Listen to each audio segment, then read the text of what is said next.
Last લેક્ચરની અંદર આપણે પ્રોટોનના શોધ સુધીની વાતચીત કરી ચૂક્યા હતા. હવે આપણે ન્યુટ્રોનની શોધ ઉપર આગળ વધીએ. તો પ્રોટોનનો શોધક હતો ગોલ્ડસ્ટાઇન અને ન્યુટ્રોનનો શોધક, નામ યાદ રાખજો, ચેડવિક નામના વૈજ્ઞાનિકે ન્યુટ્રોનની શોધ કરી હતી. અને એ માટે એણે એક પ્રયોગ કરેલો હતો, કંઈક બેરેલિયમના પતરાવાળો. એ આપણે પહેલાં સમજી લઈએ અને પછી જોઈએ કે ન્યુટ્રોન કેવી રીતે કામગીરી કરશે. તો ન્યુટ્રોનની શોધ કરી હતી જેમ્સ ચેડવિક નામના વૈજ્ઞાનિકે. એણે કંઈક પ્રયોગ દ્વારા સેટઅપ કરીને ન્યુટ્રોનની શોધ કરી હતી. એ પ્રયોગનું જરાક આપણે વર્ણન જોઈ લઈએ. બરાબર જોજો, અહીંયા પ્રયોગ તરીકે એક વસ્તુ અહીંયા આપેલી છે. આ જે યલો કલર દેખાય છે એ બેરેલિયમની પતલી ફોઇલ અથવા તો પતરા જેવી બેરેલિયમનું પતરું છે. આ સાઈડથી જે રેડ કલરના પાર્ટિકલ્સ દેખાય છે એ આલ્ફા વિકિરણો છે.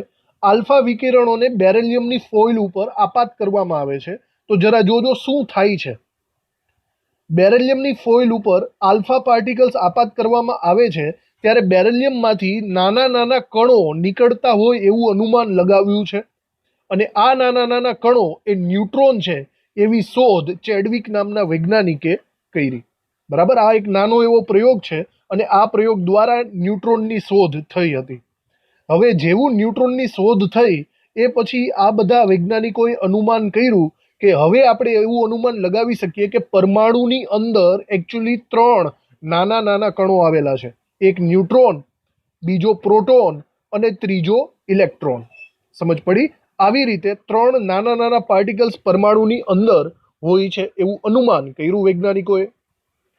ચલો આપણે આ બધી વસ્તુઓ લખી નાખીએ. ખૂબ જ શોર્ટમાં લખેલું છે ન્યુટ્રોન વિશે, બહુ ડિટેલમાં પ્રયોગ આપેલો નથી.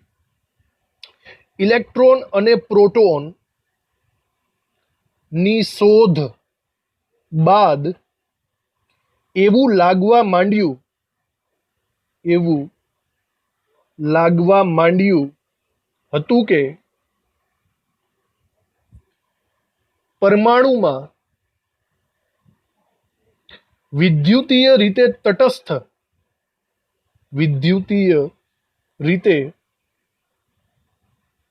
તટસ્થ કણો પણ હોવા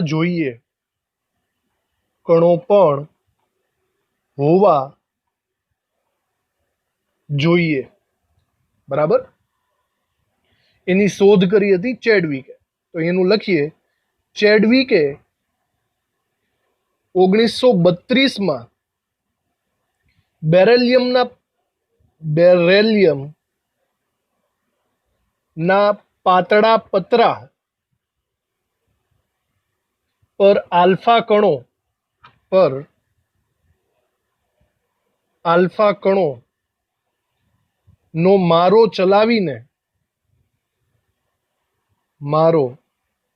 ચલાવીને ન્યુટ્રોનની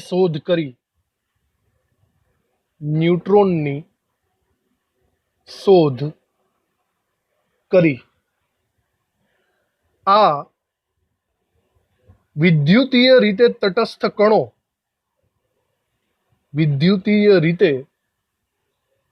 તટસ્થ કણો પ્રોટોન કરતા થોડુંક વધારે દળ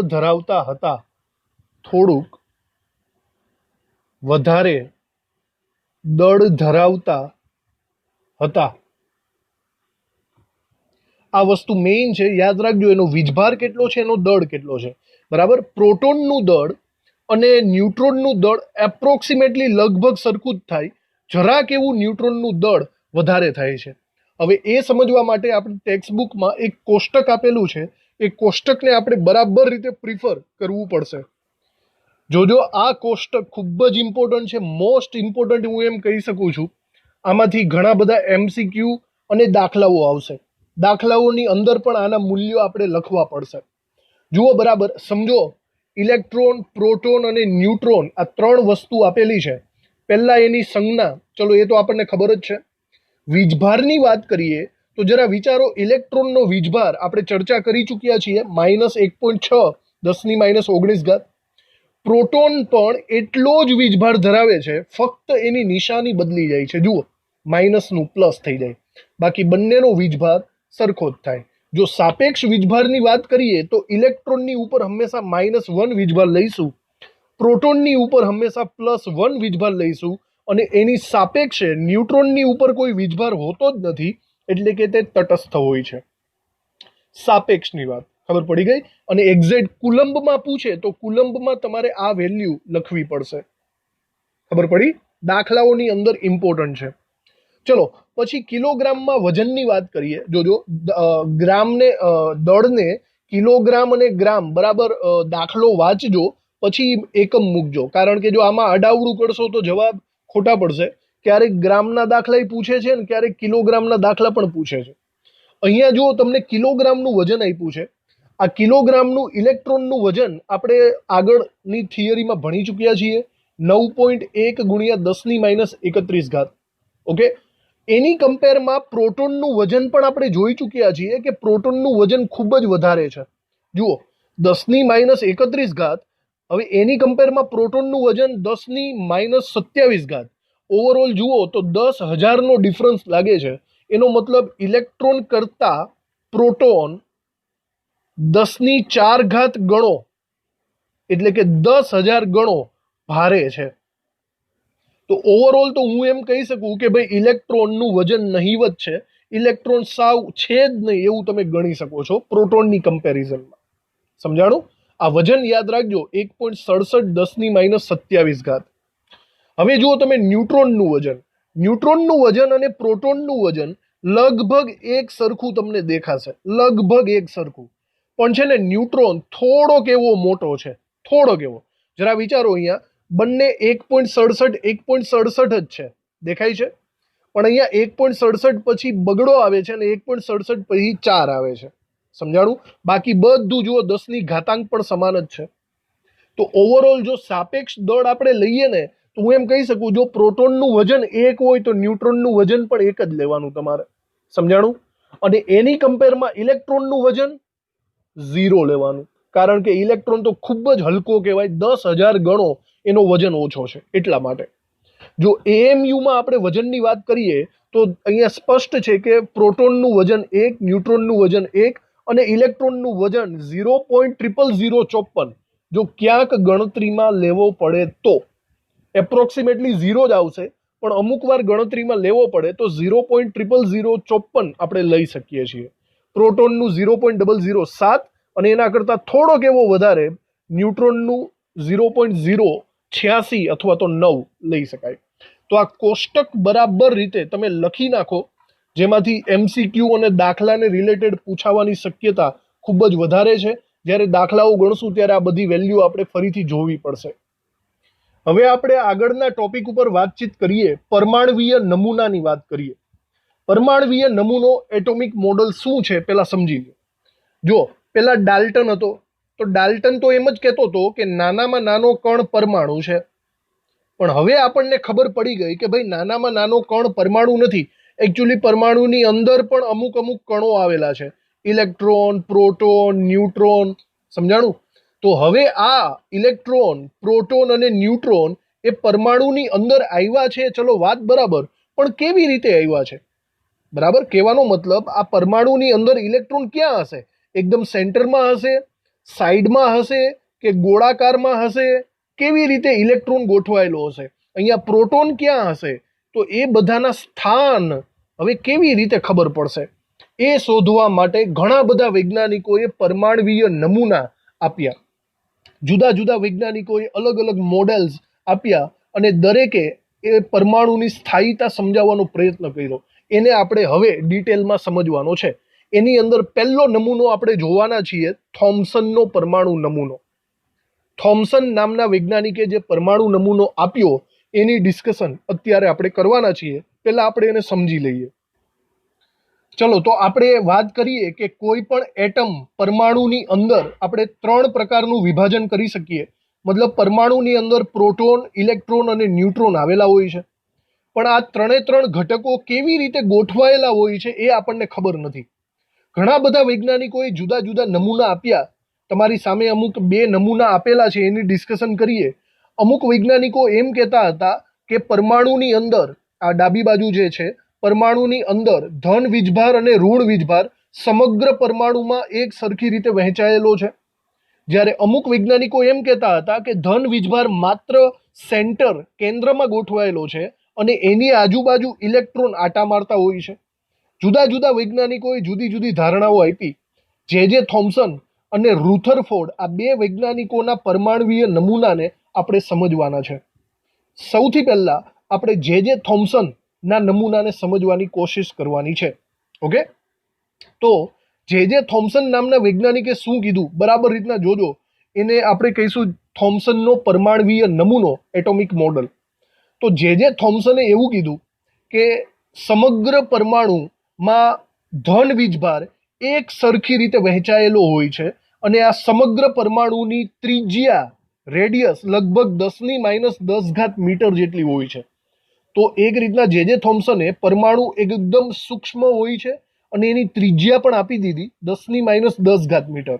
બીજું એણે શું કીધું કે અંદર ધન વીજભાર એ સમગ્ર રીતે વહેંચાયેલો હોય. અહીંયા જે અંદર લાલ કલર દેખાય છે ને, લાલ કલર, હા, એ લાલ કલર એ ધન વીજભારિત લાલ કલર છે એવું કહી શકાય.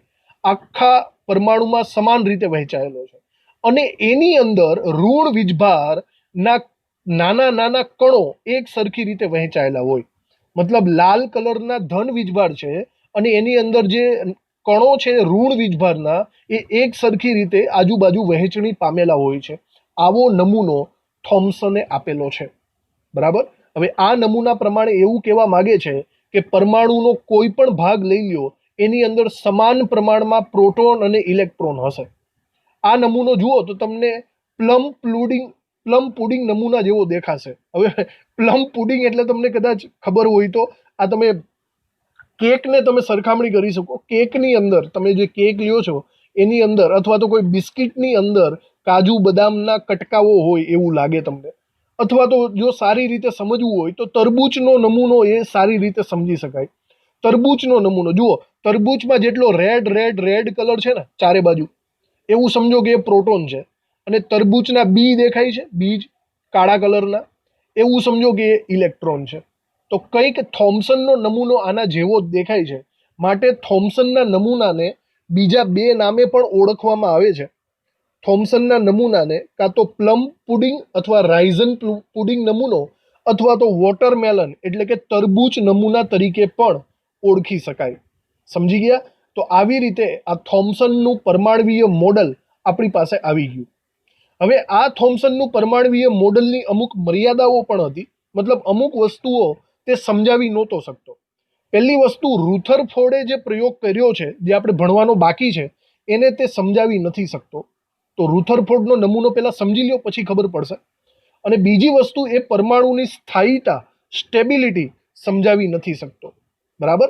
તો પરમાણુ સ્થાયી કેમ છે એ ખબર નથી પડતી, કારણ કે પ્લસ અને માઇનસ વીજભારના કણો એકબીજાની નજીક હોય તેમ છતાં અલગ અલગ છે.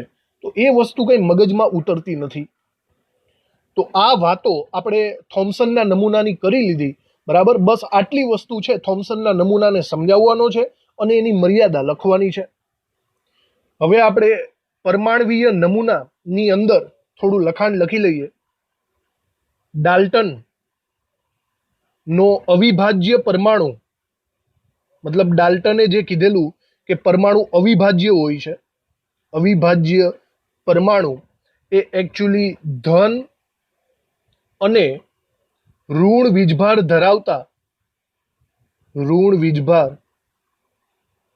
ધરાવતા અવપરમાણવીય કણોનો બનેલો છે. અવપરમાણવીય કણો નો બનેલો છે. ચલો, એ તો આપણને ખબર પડી ગઈ. એની અંદર જ લખીએ, જુદા જુદા નમૂનાઓ પરમાણુમાં આ વીજભારિત કણો કેવી રીતે ગોઠવાયેલા છે અથવા વહેંચાયેલા છે તે વિશે રજૂ કરવામાં આવ્યા. તે વિશે રજૂ કરવામાં આવ્યા. બરાબર. હવે આવા જુદા જુદા નમૂનાઓ પૈકી આપણે બે નમૂનાઓ જોવાના છે, જે થોમ્સનનો નમૂનો અને રુથરફોર્ડનો નમૂનો. બરાબર. તો એક પછી એક એ નમૂનાઓ આપણે ચાલુ કરીએ. તો આપણે હવે લખીએ થોમ્સનનો પરમાણુ નમૂનો. આ સવાલ તમને અલગથી થિયરીમાં પૂછાઈ શકે છે, તો આને જરાક પ્રિપેર કરવો બરાબર રીતે, અને એમસીક્યુ રિલેટેડ પણ ધ્યાન રાખવું તમારે. તો થોમ્સનના પરમાણુ નમૂનાને હમણાં મેં તમને સમજાવ્યો એવી રીતે લખીએ. જે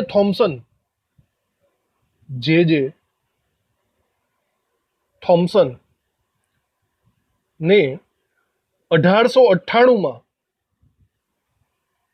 રજૂઆત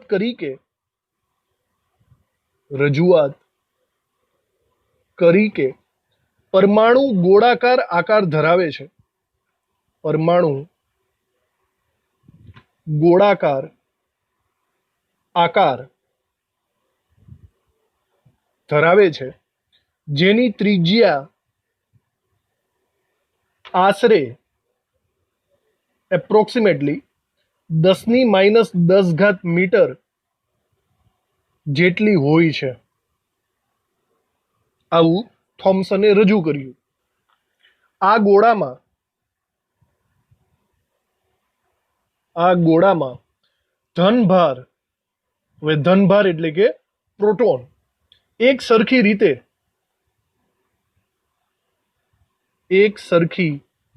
રીતે બધે વહેંચાયેલો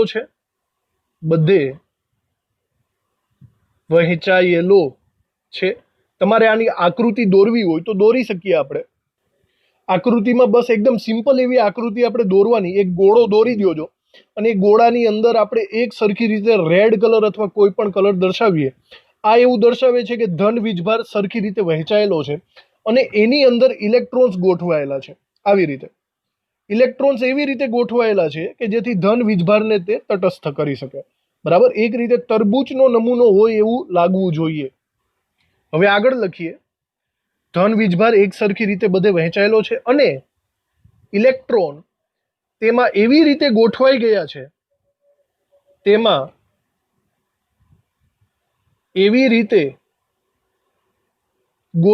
ગયા છે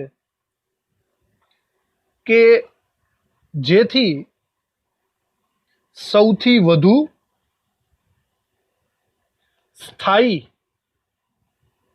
સ્થિર રચના, એકદમ સ્થાયી રચના, સ્થિર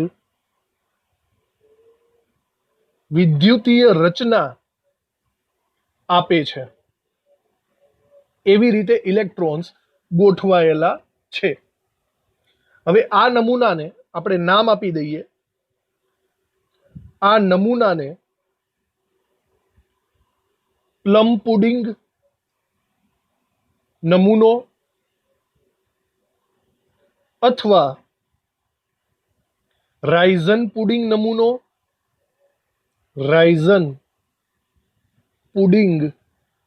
નમૂનો અથવા વોટરમેલન એટલે કે તરબૂચ નમૂનો કહે છે. નામ યાદ રાખવા. થોમ્સનના પરમાણુ નમૂનાને આવા નામે ઓળખીએ છીએ. આની અંદર જ હજી લખીએ. આ નમૂનામાં પરમાણુના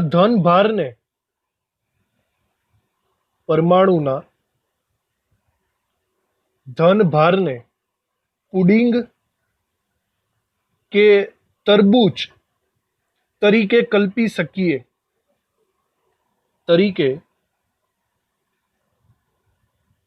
શકીએ, જેમાં પ્લમ અથવા તો બીજ પથરાયેલા છે. પ્લમ અથવા તો બીજ ઇલેક્ટ્રોન તરીકે પથરાયેલા છે એવું આપણે ધારી શકીએ. આ નમૂનામાં હજી આપણે આગળ લખીએ નવા મુદ્દામાં, તો આ નમૂનાની અગત્યતા એ છે કે પરમાણુનું દળ એક સરખી રીતે બધે વહેંચાયેલું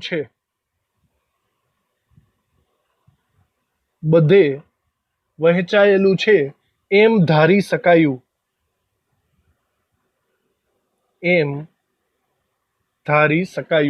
બરાબર. આ એની એક અગત્યતા છે. આમ છતાં પ્રોબ્લેમ તો આવી જ ગયો. પ્રોબ્લેમ એ હતી કે તે નમૂનાની તટસ્થતા સમજાવી નહોતો શકતો. આમ છતાં આ નમૂનો પરમાણુની એકંદરે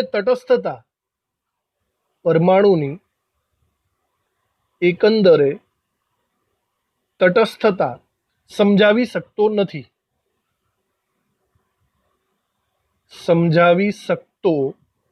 નથી જે તેની મર્યાદા છે. ઉપરાંત રુથરફોર્ડ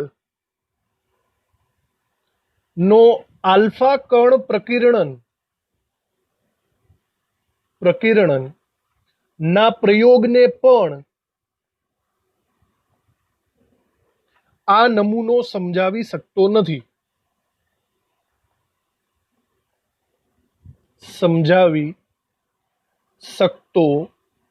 નથી જે તેની મર્યાદા છે. તો બે મર્યાદાઓ આપણે અહીંયા લખી નાખી. બરાબર.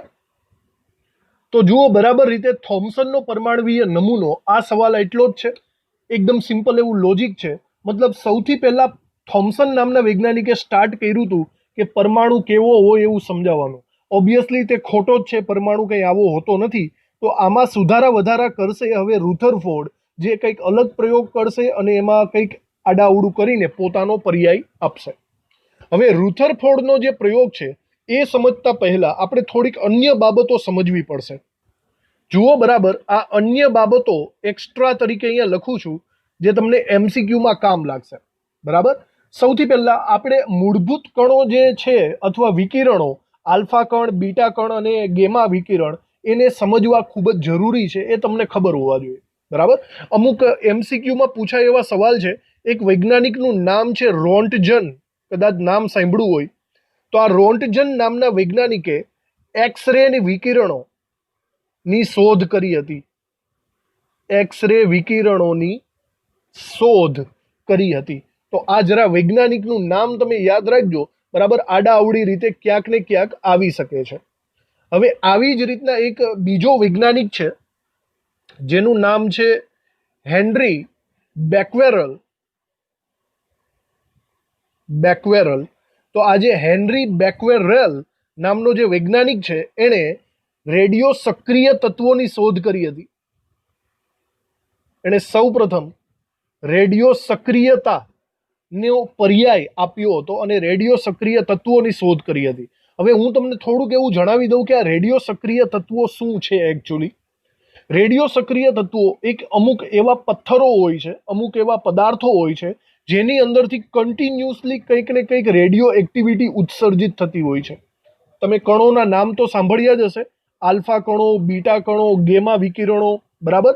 આવા બધા વિકિરણો મતલબ એ રેડિયો સક્રિયતા દર્શાવે છે એવું આપણે કહી શકીએ.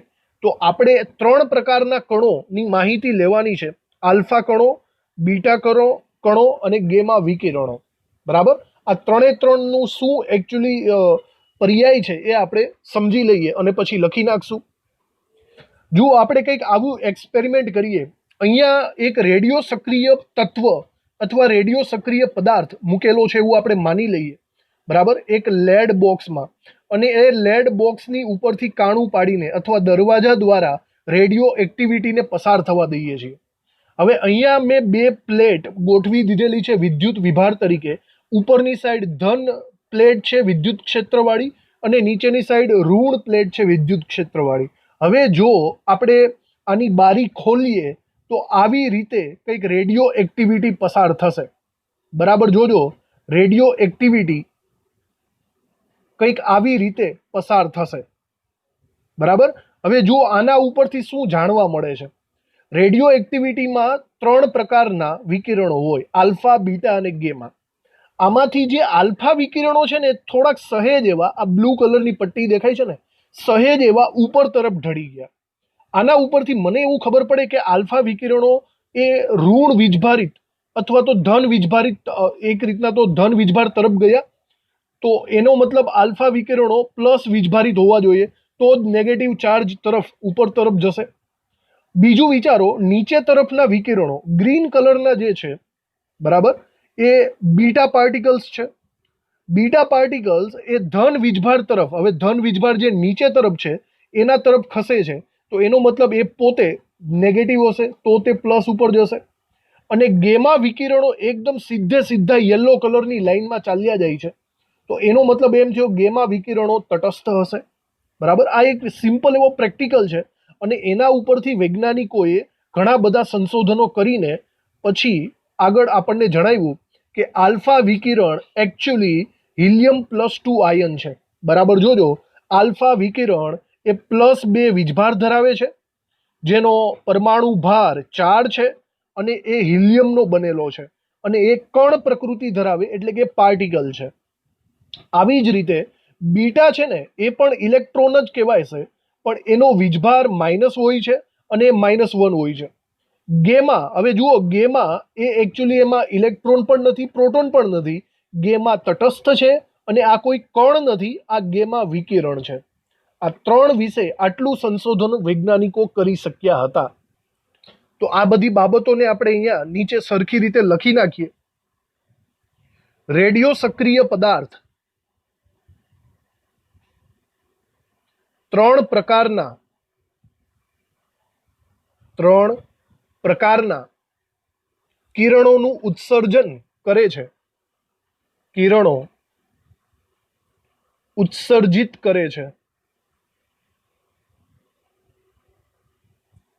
એમાં છે આલ્ફા, બીટા અને ગામા અથવા તો ગેમા. ઓકે. આ પૈકી આલ્ફા વિકિરણ વિશે રુથરફોર્ડે પ્રયોગો કર્યા હતા. રુથરફોર્ડે એવું કીધું હતું, શોધ્યું કે આલ્ફા કિરણો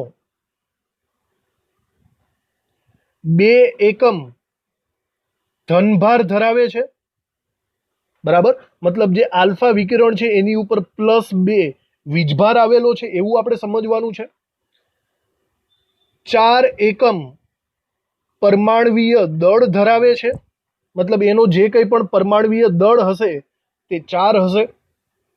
અને હિલિયમ કેન્દ્ર ધરાવે છે. મતલબ ઓરિજિનલી હિલિયમ એ આલ્ફા છે, પણ હિલિયમ+2 હોય એવો, જેનો પરમાણુ ભાર 4 થાય અને હિલિયમનો પરમાણુ ક્રમાંક 2 છે. તો ઓવરઓલ આ સિસ્ટમને આપણે આલ્ફા કણ એવું નામ આપી શકીએ છીએ. તો આ થઈ ગયું આલ્ફા કણ વિશે. હવે આવું સેમ ટુ સેમ આપણે બીટા કણ વિશે લખીએ કે બીટા કણો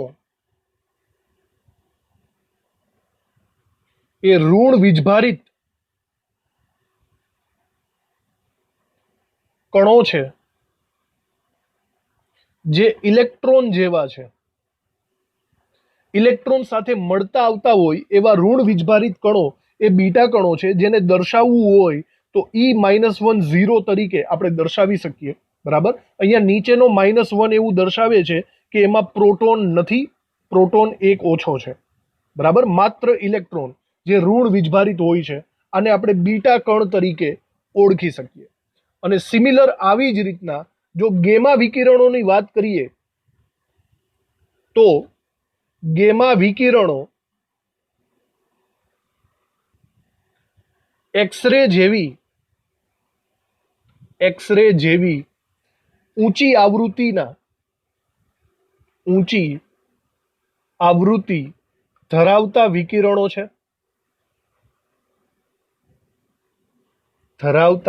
વિકિરણો છે. તે સ્વભાવે તટસ્થ છે અને કોઈ કણ ધરાવતા નથી. કોઈ કણ ધરાવતા નથી, માત્ર વિકિરણ છે. તો આલ્ફા એકચ્યુઅલી કણ છે, બીટા એ પણ કણ છે, પણ ગેમાને આપણે કણ ન લખી શકીએ, ગેમાને આપણે વિકિરણ જ લખવું પડશે. તો આ વસ્તુને બરાબર ધ્યાનમાં લેવી. અને ગેમાને દર્શાવવો હોય તો આપણે હમણાં જોયું એ પ્રમાણે ગેમાને આવી રીતે 0 તરીકે દર્શાવી શકાય. એમાં ઇલેક્ટ્રોન પણ નથી, પ્રોટોન પણ નથી, એનો કોઈ વીજભાર પણ નથી. ઓકે. પછી એક છેલ્લી વાત એક કરવાની રહી જાય છે, ભેદન શક્તિનું આપણે કમ્પેરિઝન કરવાનું છે. બરાબર જોજો, ભેદન શક્તિનું કમ્પેરિઝન એટલે ફોર એક્ઝામ્પલ અહીંયા એક શરૂઆતમાં એક નાનું એવું પતલું એવું પેપર રાખેલું છે, એની પાછળ સેકન્ડમાં એલ્યુમિનિયમની જાડી ફોઇલ રાખેલી છે, અને એની પણ પાછળ સૌથી પાછળ એકદમ વધારે જાડું લેડ એટલે કે પીબીનું જાડું એવું પોડ રાખેલું છે. હવે આપણે ભેદન શક્તિ વિશે વિચારીએ તો જુઓ, દાખલા તરીકે આલ્ફા વિકિરણોને હું સ્ટાર્ટિંગમાંથી આપાત કરું ને તો આલ્ફા વિકિરણો આ પેપર તરફથી અટકી જશે, મતલબ આલ્ફા વિકિરણો આ પેપરને આરપાર જઈ શકતા નથી. તો એ સૌથી ઓછામાં ઓછી વિભેદન શક્તિ ધરાવે છે એવું આપણે કહી શકીએ. ત્યારબાદ જો આનું કમ્પેરિઝન હું બીટા વિકિરણો સાથે કરું તો બીટા વિકિરણોને આપાત કરતા એ પ્રથમ પેપરની આરપાર નીકળી જાય છે, પણ સેકન્ડ એલ્યુમિનિયમની ફોઇલની આરપાર નીકળી શકતી નથી.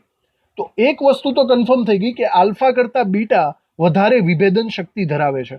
અહીંયા જુઓ, એક અનુમાન એવું છે કે બીટા કણો છે ને એ આલ્ફા કરતાં 100 ટાઈમ્સ બેટર, 100 ગણી વધારે વિભેદન શક્તિ ધરાવે છે. ઓકે. અને જો બીટાની કમ્પેર તમે ગેમા વિકિરણ સાથે કરો તો ગેમા વિકિરણો તો આ સેકન્ડ લેયરની પણ આરપાર પસાર થઈ જશે. એક અંદાજ મુજબ ગેમા વિકિરણો એ આલ્ફા કણો કરતાં 1000 ગણું વિભેદન શક્તિ ધરાવે છે. તો જુઓ, વિભેદન શક્તિનો ક્રમ એકદમ સિમ્પલ છે. આલ્ફા સૌથી ઓછો, એનાથી વધારે બીટા અને સૌથી વધારે ગેમા. આલ્ફા અને બીટાનું કમ્પેરિઝન કરો તો બીટા આલ્ફા કરતાં 100 ગણી વધારે વિભેદન શક્તિ ધરાવે અને ગેમા આલ્ફા કરતાં 1000 ગણી વિભેદન શક્તિ ધરાવે છે. આને તમારે એમસીક્યુ રિલેટેડ યાદ રાખવું. નીચે આપણે એ લાઈન લખી નાખીએ, વિભેદન શક્તિનો ક્રમ, વિભેદન શક્તિનો ક્રમ જો આપણે લખીએ તો આવી રીતના લખી શકીએ છીએ.